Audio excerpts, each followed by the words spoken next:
Здравствуйте, уважаемые коллеги! Тема сегодняшнего вебинара – индивидуализация в образовании.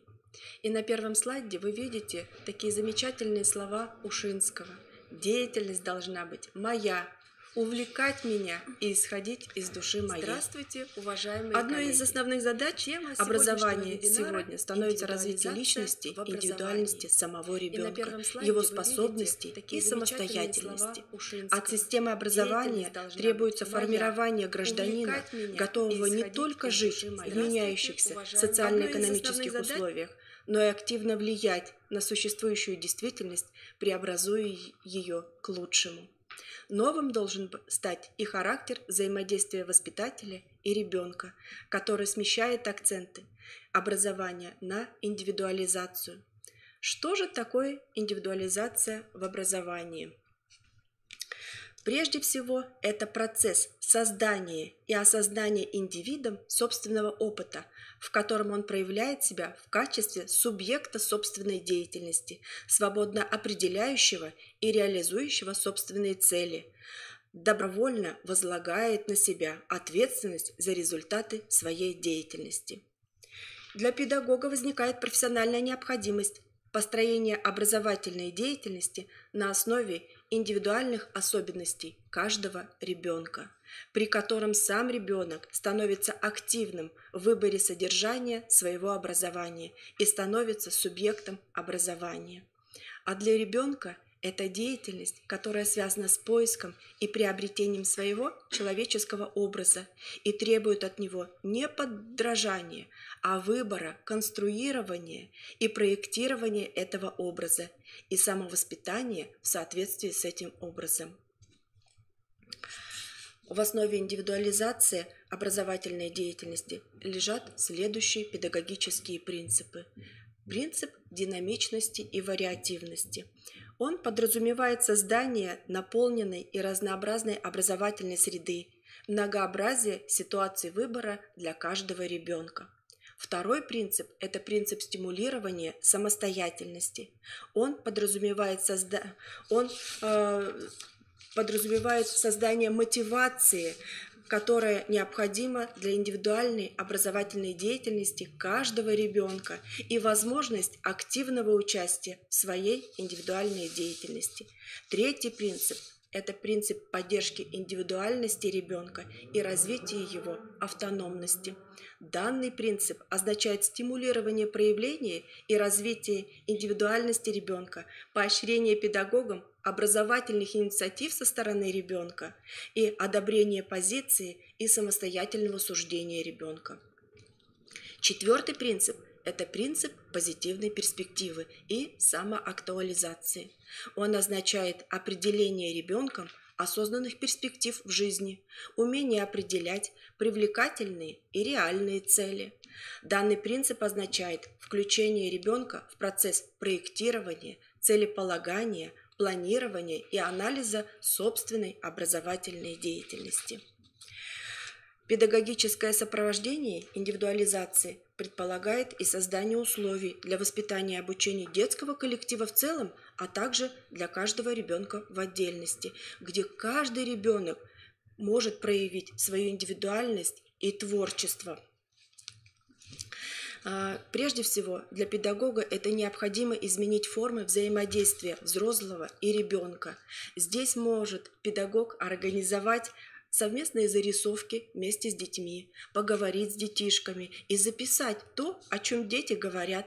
Совместно с детьми выпустить газеты по интересам, организовать мини-выставки, может быть, создать какие-то зоны для коллекционирования, где каждый ребенок будет что-то коллекционировать, то, что ему очень нравится. Вместе с детишками можно будет организовать и различные мини-музеи и выставки различных видов детского творчества. Не обойтись, конечно, и без реструктуризации содержания образовательной деятельности в рамках реализации образовательной программы детского сада. Это прежде всего и какие-то вариативные учебные планы, индивидуальные образовательные маршруты и могут быть индивидуальные образовательные программы. Педагогу необходимо использовать различные технологии образовательного процесса, а некоторых таких интересных технологиях сегодня расскажут выступающие. Можно организовать кружок по интересам для детей. И, конечно же, образовательное пространство должно быть рациональным и иметь много разнообразных зон активности, так, чтобы было интересно каждому ребенку. Не обойтись здесь нам с вами и без работы с семьей. Эффективное взаимодействие детского сада с семьей, особенно в современных условиях, должно строиться уже совсем по-новому. Можно организовать СМС-почту как в группе, так и в детском саду. На сайте детского сада, конечно, педагоги должны очень активно транслировать свою деятельность вместе с детьми и рассказывать о том, что интересного произошло в группе.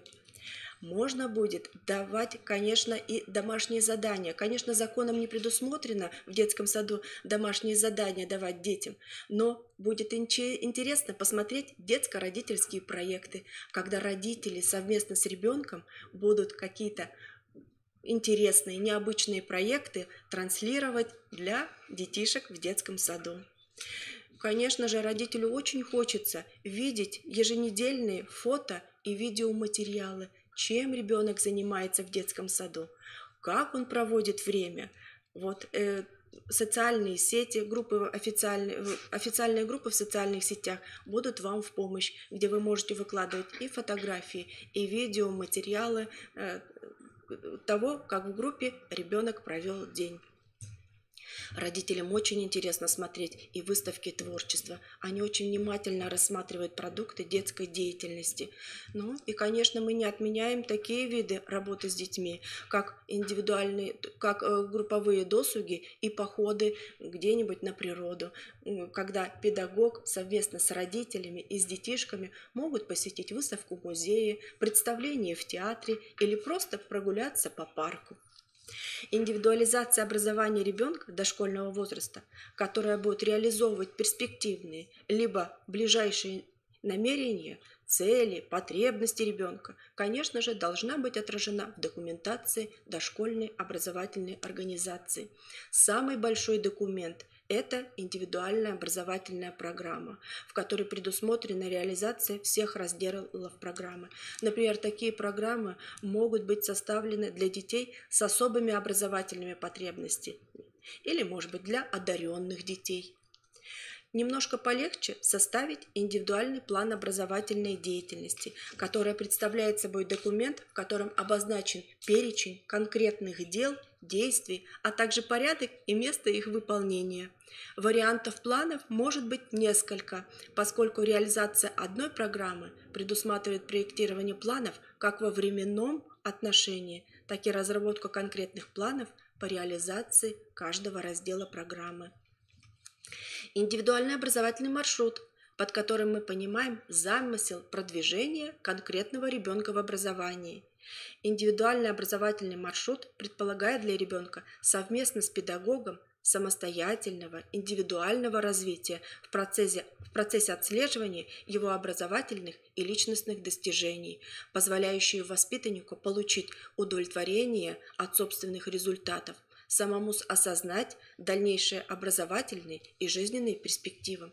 И при этом используются соответствующие возрасту ребенка образовательные технологии и средства. Как же мы можем показать результаты индивидуализации ребенка в детском саду? Прежде всего, это диагностика траектории индивидуального развития ребенка. Также можно создавать различные детские портфолио, в котором будут размещены личные достижения ребенка и продукты творческой деятельности ребенка.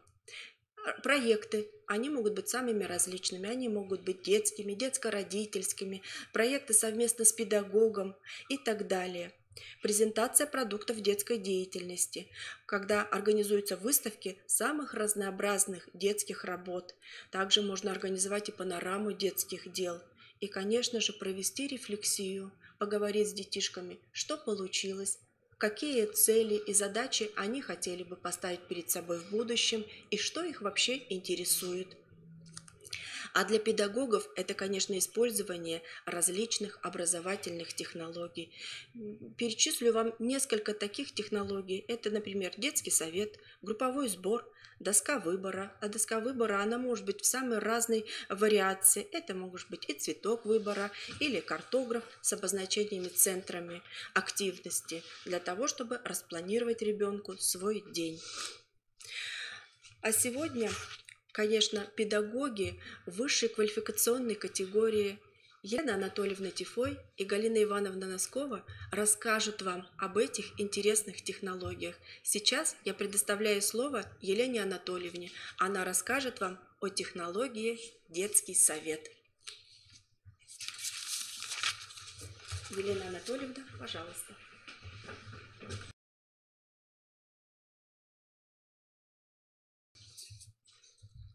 Здравствуйте, уважаемые коллеги! Я хотела бы поделиться своим небольшим, но опытом применения такой замечательной технологии, как детский совет. Что же такое детский совет? Это образовательная технология, которая объединяет детей и взрослых вокруг событий и совместных дел. Именно детям принадлежит роль инициаторов и активных участников образовательного процесса. Каждый ребенок может учиться участию. Участвовать значит носить свой вклад в совместную работу, выражая именно свое мнение. Детский совет хорошо подходит для работы с детьми старшего дошкольного возраста. Как и у любой технологии, у детского совета есть свои задачи. Я хотела бы вам рассказать, какие же задачи есть у детского совета.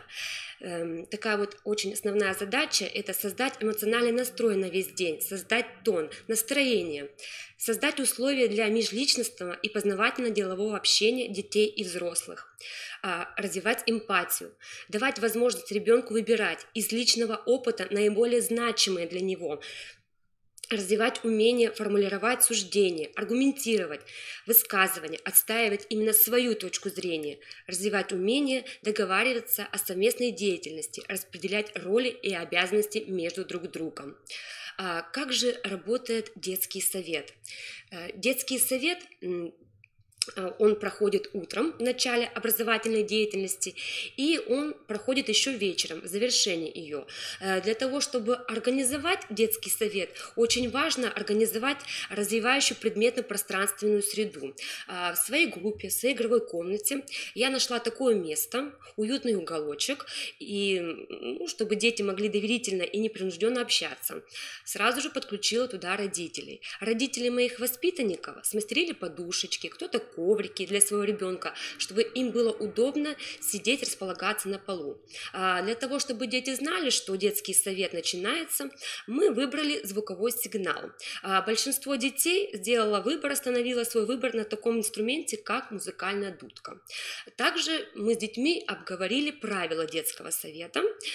Вот такие правила у нас существуют, что нельзя перебивать друг друга, дать возможность высказываться всем. А также, если ребенок не хочет разговаривать, не хочет говорить, мы с него ничего не вытягиваем.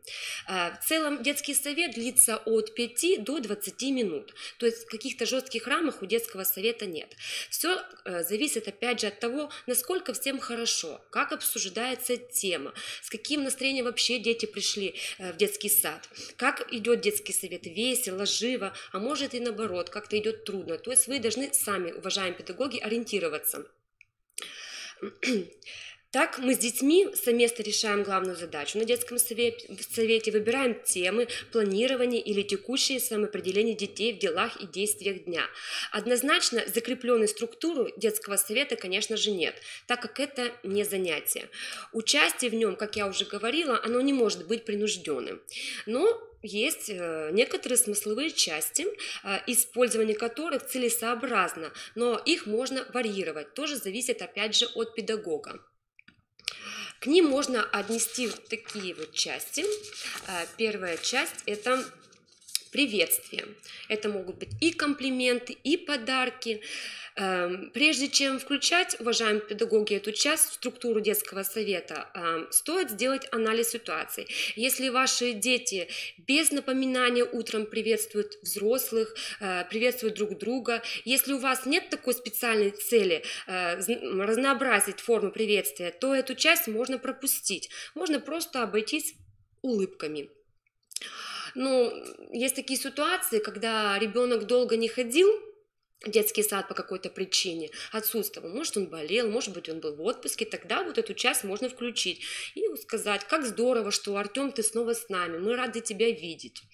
А вторая часть, интересная для детей, любимая часть, это игра. Тут может быть и пение, чтение, слушание, тренинг. Тут нужно понимать, что игра используется именно как игра для общения, радости и удовольствия, а не для учебно-тренировочных действий. Что это может быть? Это могут быть любые игры небольшой подвижности. Это могут быть и хороводные игры, и пальчиковые игры, шутки, игры цепочки. Третья часть – это обмен новостями. Это очень важная часть. Как правило, дети стремятся к общению и со сверстниками, и со взрослыми. Большинство детей приходят в детский сад уже с огромным карманом новостей. Их переполняет желание поделиться, вступить в диалог и со взрослыми, и со своими сверстниками. Но вот тут нужно заметить, да, что педагогу важно внимательно выслушать и понимать информационный посыл и правильно реагировать на него. На детском совете могут быть заданы такие вопросы. Узнать, какое у вас настроение, у кого утро доброе, а может оно у кого-то и недоброе, да? Кто хочет поделиться новостями, радостными, могут и новости быть, конечно, и грустными. Обмен новостями – это, пожалуй, одна из важнейших частей, наиболее насыщенным содержанием, так как наша вся жизнь – это обмен информацией о чувствах, представлениях, желаниях, планах. Как понять строй мысли человека? Нужно, конечно же, с ним поговорить, да? Обмен новостями позволяет слышать друг друга, слышать разных людей, отличающихся не только по характеру, темпераменту, а также по темпу и стилю речи. То есть у каждого может быть свой стиль речи, способ выражения мысли. Также можно рассказать на детском совете о своих достижениях. Вот хочу сказать на своем примере, что в моей группе многие дети посещали спортивные секции, танцевальные секции, и они приносили на этот детский совет грамоты, приносили медали, показывали свои видеозаписи, мы с детьми совместно их просматривали, и, конечно, это вызывало такой восторг у детей.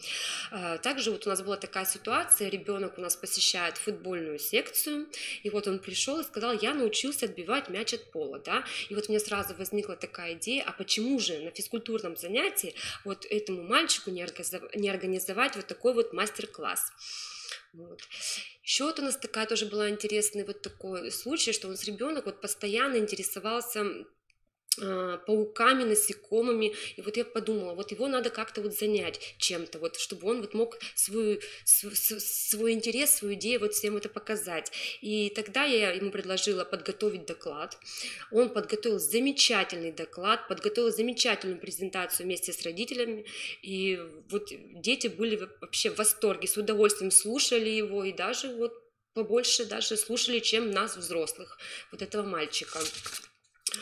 И последняя часть детского совета – это выбор темы, проекта образовательного события, это планирование.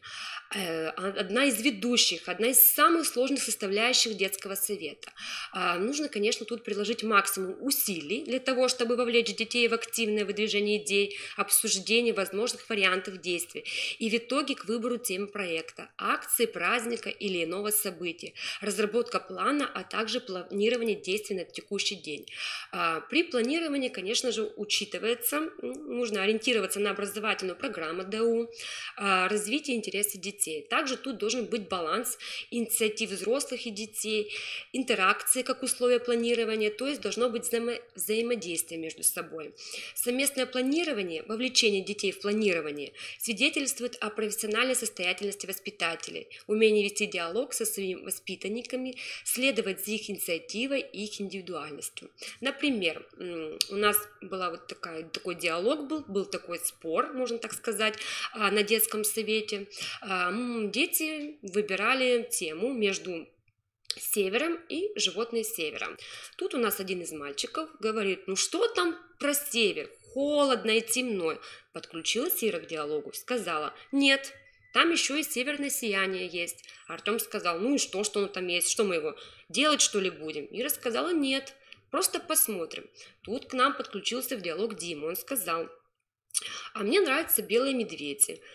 Лена подключилась к диалогу, сказала, что она видела, как полярникам в гости приходили белые мишки. Тут подключился тоже к нам разговор Данил, он сказал: а зачем он приходил к ним? Он же не ест людей, он же ест рыбу. И тогда вот они как-то совместно поговорив, решили, что им все-таки интересно узнать, как же в таких условиях суровых живут животные.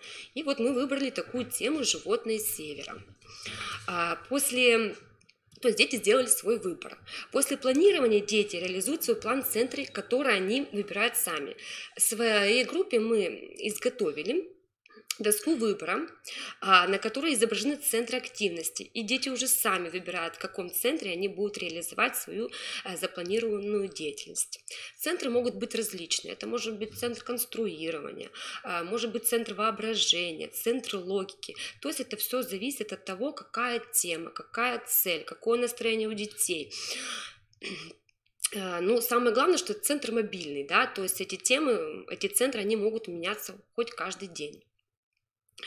И вот я хотела бы показать, да, вот, пожалуйста, да, вот вы видите, уважаемые коллеги, что дети вот делают выбор, они смотрят центры активности, которые будут работать. У нас был вот центр активности, вот веселая математика была, и вот дети смотрят, делают свой выбор.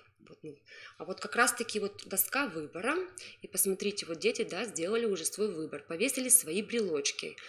Кто куда хотел бы сегодня сходить, какой центр посетить. Вот. И в заключение мне хотелось бы сказать, да, что, конечно же, эта технология сложная, она очень трудоемкая, то есть с первого раза она, конечно, может и не получиться, но она дает очень большие возможности педагогу построить образовательный процесс именно на живых интересах детей. Спасибо большое, уважаемые коллеги, за внимание. Я хотела бы предоставить слово своей коллеге с высшей квалификационной категории Носковой Галине Ивановне. Сейчас она расскажет тоже об очень интересной технологии групповой сбор.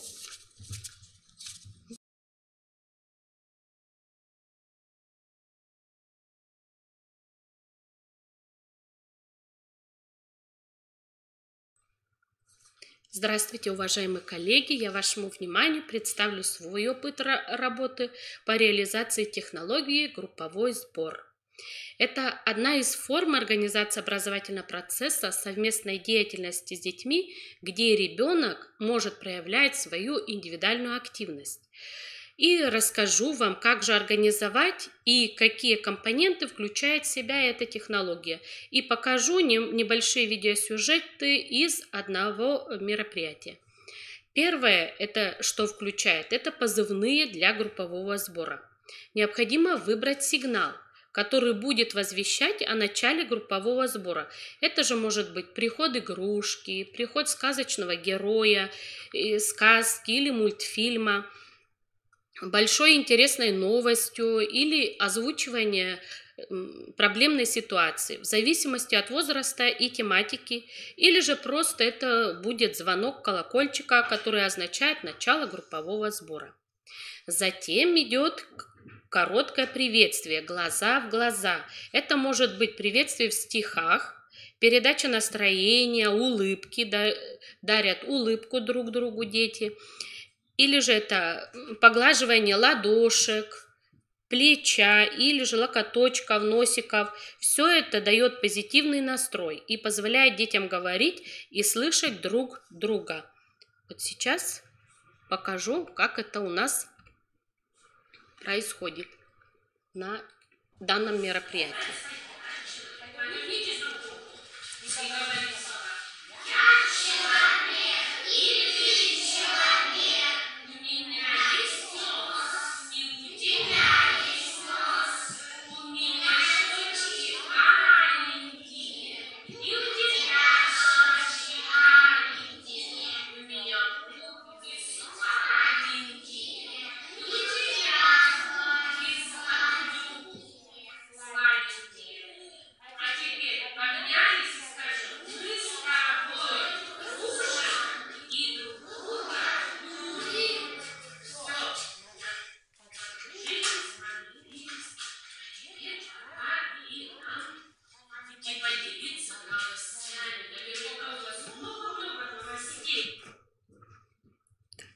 после чего мы обмениваемся новостями. Это очень ответственная и очень значимая часть сбора, так как здесь подводится сама тема группового сбора.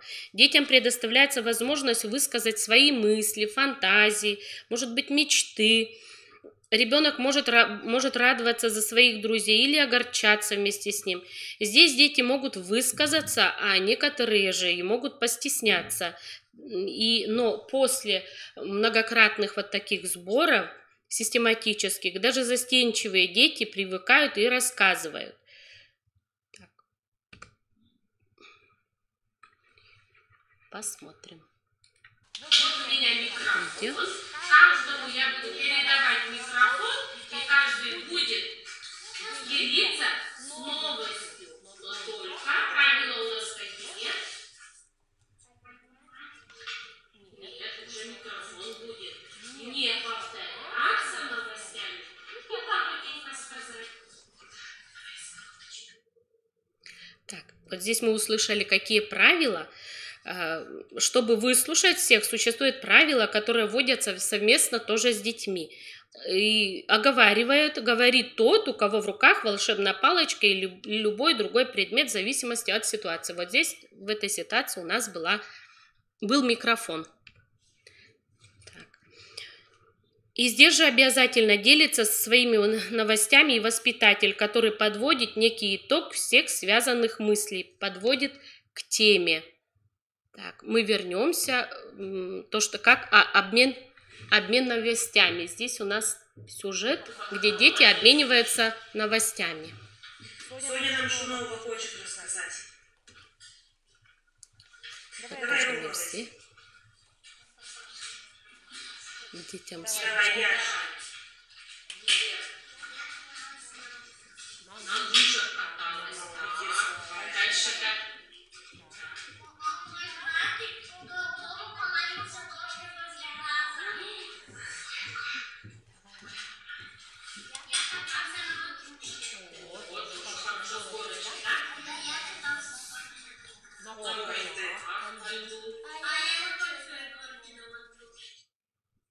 Вот они обмениваются новостями, а вот здесь уже у нас воспитатель подводит итог, подводит к теме.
Вот, посмотрели сюжет, что они хотят каждый сделать. После беседы педагог определяет время, в течение которого ребята будут заниматься самостоятельной деятельности и договаривается с воспитанниками о том, что они заканчивают игру сразу после того, как прозвучит второй сигнал, или звон колокольчика, или песенка, что выберут. То есть дети занимаются до определенного сигнала. Первый сигнал оповещает, что скоро надо будет заканчивать работу, а второй уже собираемся на сбор. Так, посмотрите еще один сюжет. Так.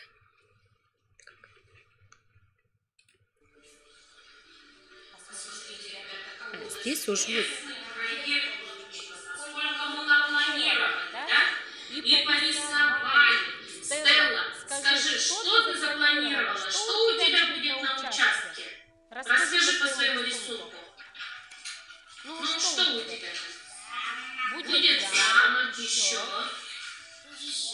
Пещера из снега, да? Снеговик, так. У Леры что будет? Горка, замок, тоже, так. Ой, Дом абсолютно писать. дом такой будет. Тоже замок построить, да? Из снежных палочек. Дружбы? А это, наверное, горочка, да? Такая конструирована. А вот это какое?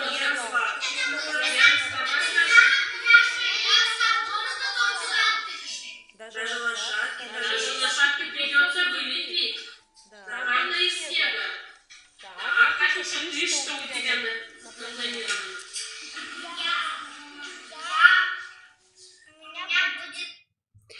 Ну, здесь показали видео, где дети уже презентуют свою работу. Это окончание уже мероприятия. Но до окончания еще нам надо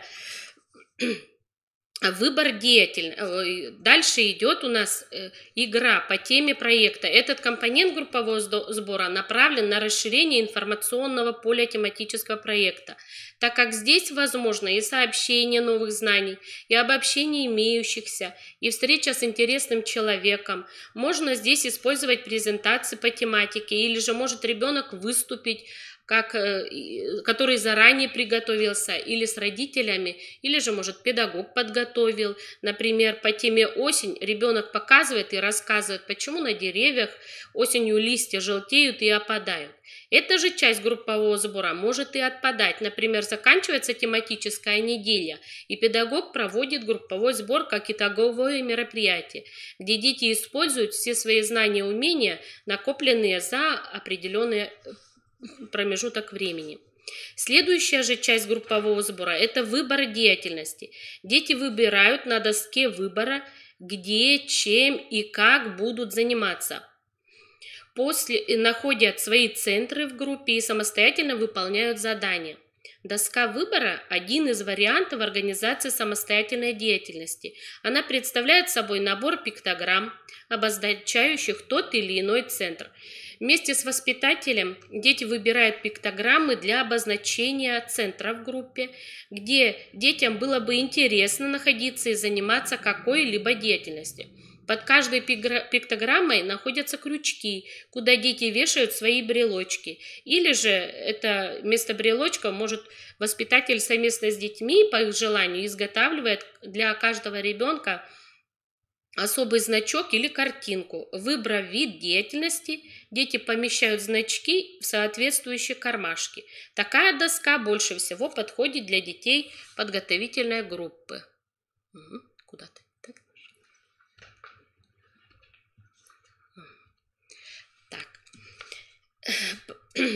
В центрах ребенок тоже выбирает понравившийся ему материал или оборудование. Конечно, педагогу необходимо уделить много времени на подготовку центров, приготовить разнообразный материал, пособия, может быть, какие-то схемы, картинки в соответствии с тематикой. Чем больше будут ребенку дана основа выбора, тем разнообразнее будет продукт деятельности. И здесь же хочу заметить, что при работе с доской выбора надо учитывать ряд моментов. Если, например, дошкольник прекратил заранее игру намеченного времени, то для этого могут быть свои причины.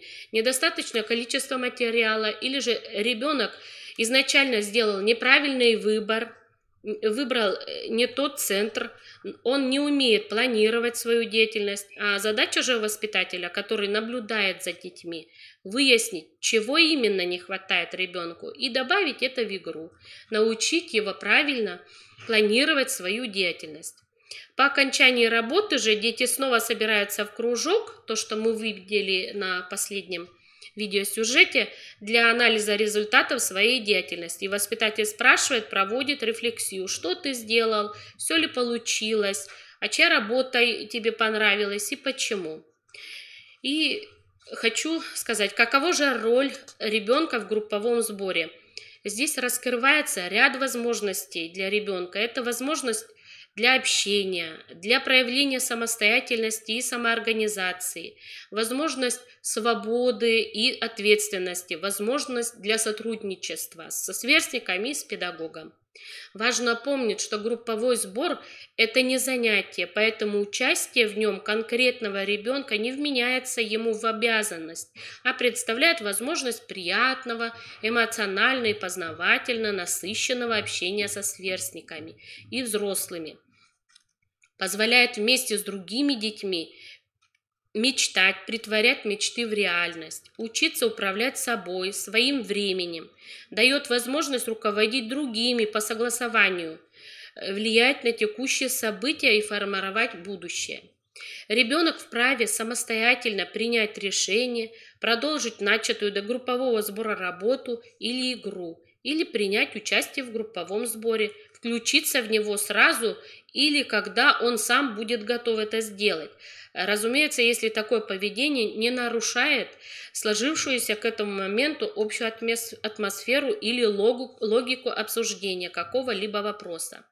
Ребенку не запрещается опаздывать, прийти, включиться в групповой сбор с опозданием. Ему лишь дают понять, что если он хочет быть вместе с другими, хочет вместе играть, влиять на события, следует рационально планировать свои действия, учиться управлять своим поведением.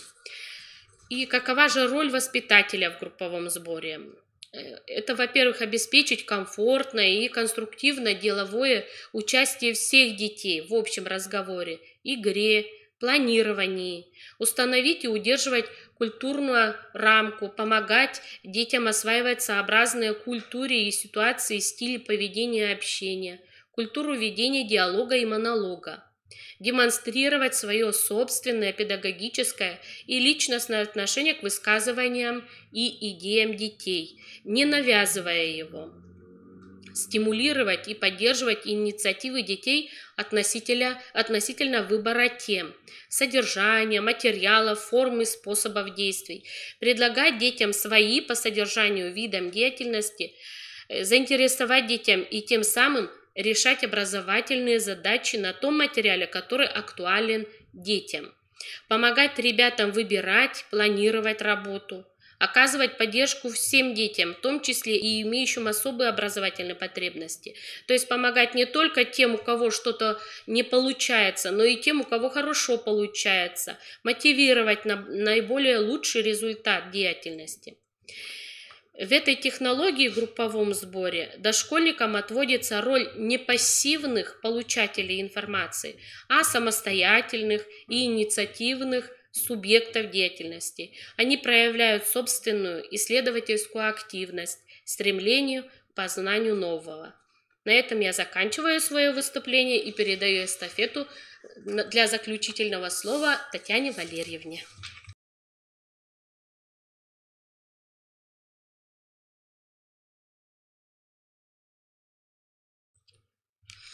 Уважаемые коллеги, вы сейчас услышали опыт работы педагогов Галины Ивановны и Елены Анатольевны. Они рассказали вам о двух таких замечательных технологиях, как детский совет и групповой сбор.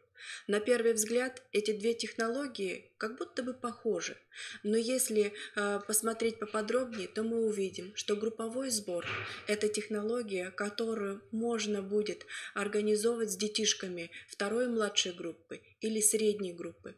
Здесь воспитатель, в общем-то, дает детям уже готовую тему, а дети самостоятельно выбирают центры активности по своим интересам для того, чтобы реализовать данную тему. А детский совет, он подойдет для детей старшего дошкольного возраста. Здесь дети уже осознанно, самостоятельно выбирают ту новость, ту тему, которая их заинтересовала, и в течение дня или какого-то другого промежутка времени реализуют эту тему. А в конце дня проводится рефлексия, где ребенок уже рассказывает, что ему удалось, что не удалось, что вызвало трудности, и правильно ли он сделал выбор в центре активности или в выборе партнера по своей детской деятельности. Индивидуализация образования самым естественным образом формирует ключевые компетентности ребенка.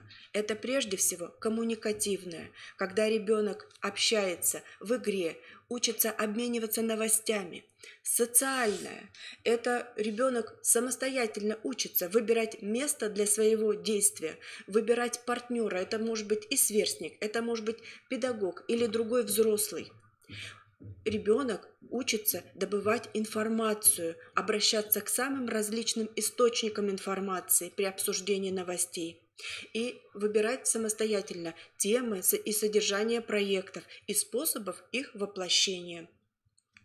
Деятельностная компетенция, она отражается в выборе и планировании дела как для себя, так и для своих друзей на текущий день или на перспективу. И, конечно же, это здоровье-сберегающая компетенция, когда ребенок самостоятельно регулирует свою активность, время отдыха, либо время какого-то активного действия, может свободно выбирать позу, которая ему необходима для совершения того или иного действия, выбирает длительность и скорость выполнения конкретного дела. Уважаемые коллеги, при получении новых знаний дошкольникам отводится роль не пассивных получателей информации, а самостоятельных и инициативных субъектов детской деятельности. Дети проявляют свою собственную исследовательскую активность и стремятся к познанию нового.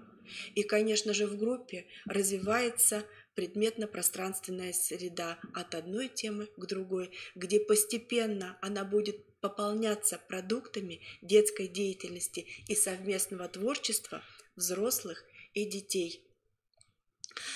Посмотрите, на предпоследнем слайде мы для вас подготовили список использованных источников, где вы можете более подробно познакомиться с вышеперечисленными технологиями. Это технология детский совет и технология групповой сбор.